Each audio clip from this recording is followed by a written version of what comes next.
In August of 1945, World War II ended. Japan surrendered. Soldiers came home. The guns went quiet. And somewhere in the jungles of the Philippines, a young Japanese soldier named Hiroo Onoda kept fighting. He would not stop for 29 more years. Onoda was born in 1922 in rural Japan. He was trained as an intelligence officer, a specialist in guerrilla warfare. In December of 1944, he was sent to Lubang Island in the Philippines with a single order from his commanding officer, Major Yoshimi Taniguchi. Hold the island. Do not surrender. Do not take your own life. We will come back for you. Onoda took that order literally. Completely. Absolutely. When Japan surrendered in August 1945, leaflets were dropped over Lubang Island informing Japanese soldiers that the war was over. Onoda read them. He did not believe them. He had been trained to expect enemy propaganda.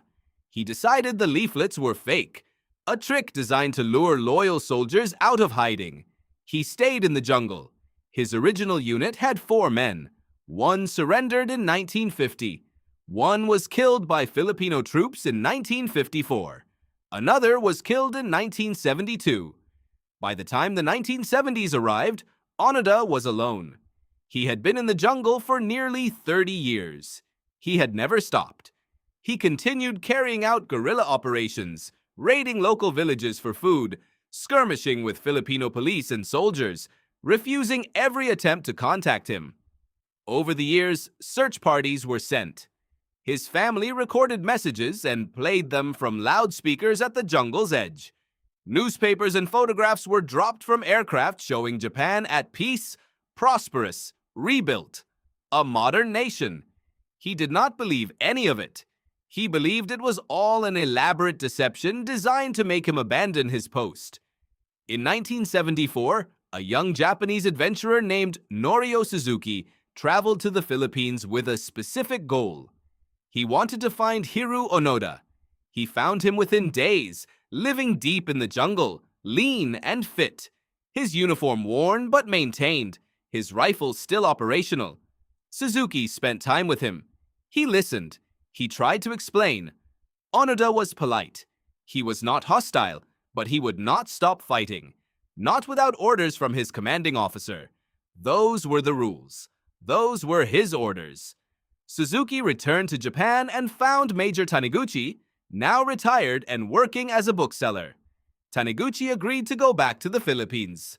On March 9, 1974, in a clearing in the jungle on Lubang Island, Major Taniguchi stood before Hiroo Onoda in full military dress and read the official order.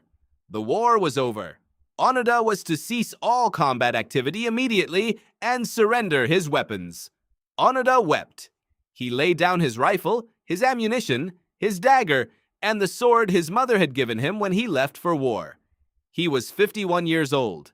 He had spent more of his adult life in that jungle than out of it. When he emerged, the world did not know what to make of him. Japan received him as a hero. The Philippines was less certain.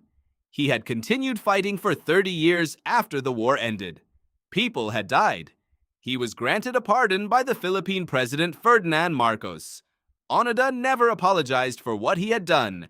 He said he had followed his orders. He had done his duty. He had been loyal to something when loyalty was all he had left. He moved to Brazil for a time, then returned to Japan, where he ran a nature school for young people until his death in 2014 at the age of 91. He was asked many times whether he regretted staying in the jungle.